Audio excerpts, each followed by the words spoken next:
as an entrepreneur, you just got to learn to be shameless, not in a bad way, but just, your pride is for sure on the side in a lot of situations. My name is Dillon Morgan. I am the CEO of a company called Unum. Some people call it Unum. Whatever you like to call it, we call it Unum here, and we help creators and teams tell their story online through powerful creative tools, planning tools, and analytics software to build a brand on social media platforms or digital mediums. We were fortunate that so BuzzFeed promoted us a couple of times, and they did a feature on how to have a feed like Kim Kardashian. And so Unum was a big spotlight feature in that. And so that was a huge organic growth. And we remember seeing downloads just kind of spike. We had no idea where they were coming from. And so, the write-ups or the YouTube videos, and anytime like natural influencers are sharing and promoting your product, like those spikes are great to see. We were fortunate enough to be featured twice as App of the Day. And I mean, that traffic made everything else just a straight line. I mean, it was like, oh my God, so that was really cool. The first, I would probably say like 5,000 to 10,000, like every day I was going through just to really understand like who are the users, and then just kind of learning about the space and their needs. And so that's kind of when we started seeing some of the, the DJs that I used to listen to in college. And I was like, whoa, that's really, really cool. And then when we started to see, because our users would connect to Instagram. And so that's where you would obviously be able to see the Instagram handle. And so when like Kylie Jenner and Kim Kardashian joined, it was, wow, that's really cool.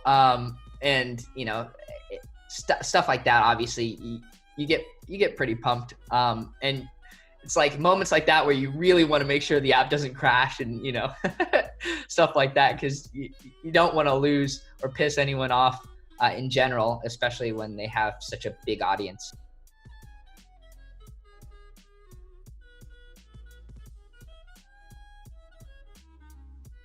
So there was an event and a conference up in San Francisco. And so, I used some points for free. I crashed at a friend's place up there.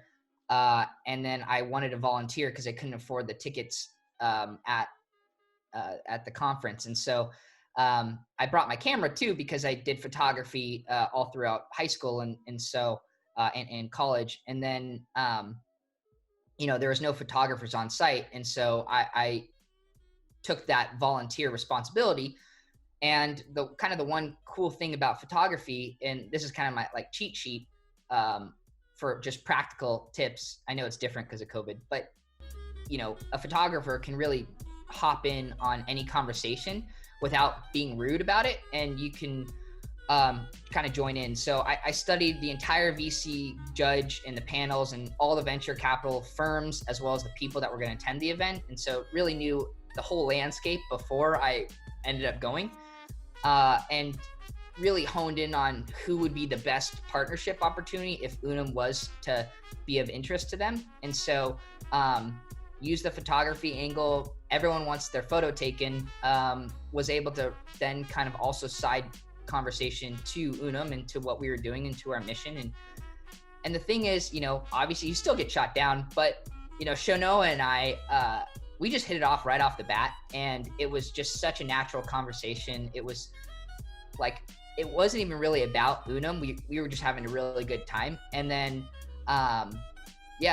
basically after the whole 3-day conference, Shonoa and I became, she was just a mentor right off the bat, and without even being an official Blue Startup candidate. And so she wanted us to apply. We went through the same procedures that all the other applicants go through. And, I brought Jared, and we, pitched our vision. And so we were fortunate to be part of Blue. And then I told Jared, I was like, hey, we're going to go to Hawaii. And he's like, cool. But when? I'm like, literally like Monday, or it was like a couple days, like you have a week to pack basically. And he's like, what? And so we just packed everything we had, went to Hawaii. It was it was a great story. So that I think if I wasn't shameless, that would have never happened. So I think that's also an important part. I'll say maybe two points on just our experience and how, because obviously Hawaii, it's so beautiful that there could be a lot of quote temptations. The beaches are right there, and our office was just overlooking a just beautiful view every day. And I think we were also kind of this circles back to like an original point too. Naturally, our team was young by age, but we were experienced because we had prior startup experience in the past, and so that was one of those things too where I think we're naturally really competitive, and so we wanted to prove that we are worth the program, worth all the other candidates that could have been in our position. And so with that kind of humbleness approach, that we have to earn our place here. Jarrett's an early bird, so he was in the office. He was always the first one in the office. I was always the last one in the office. And it was almost a 24/7 cycle, basically, even though we were still in the same time zone. And so it was one of those where like we really worked hard, and we made sure to enjoy the time there for sure. And then our mentors too, I think were just a perfect pairing. Like, ironically, before our call too, I was just I'm hopping on a call with our mentor today. A couple years way after the program, where he's not obligated to talk to us anymore. But again, I think it's just the friendship that spawned out of all of that. And I think it has a lot to do with the culture too. It's just a very family oriented culture, and everyone kind of helps each other out, and they're in it together. And I think that you're already facing so much as a startup of people not liking your product or it's not working and things like that, to have kind of the support from our investors and the mentorship throughout those process. And it's like, hey, you guys are going to do it. You're smart. You're going to figure it out. You can't really put a price on that. And I think that's, to this day, I still reach out and ask for feedback and advice, because there's, new challenges and there's new things. And so it's like, everyone's always available. Just like I could bug my parents, and, I feel like I could bug them too, just as often. So that's great. What I really loved about Blue is just one, the mentorship, and the team. Like, again, they're mentors, they're our investors, but they're really friends. And so like, I was just talking to Shanoa just a couple days ago, and like just FaceTime or just catch up. People can't build product value worth on passion. I think those are the things that you really need to kickstart you to take the leap. Like, you need to be passionate about your craft, but you can't build everything on top of the passion once you do make that leap.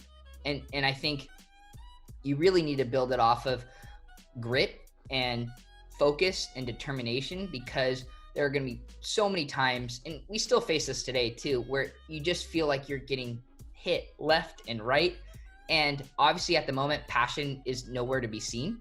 And so if that was the case, then you would just walk away, or you wouldn't have the determination to be like, all right, let's come up with another creative solution. Let's bring on whatever else we need to do to keep moving it forward. And I think that probably by far outside of every little, like, the tips and tricks, I think you really have to have that foundation first. Otherwise, it's not going to have the outcome that you are hoping for.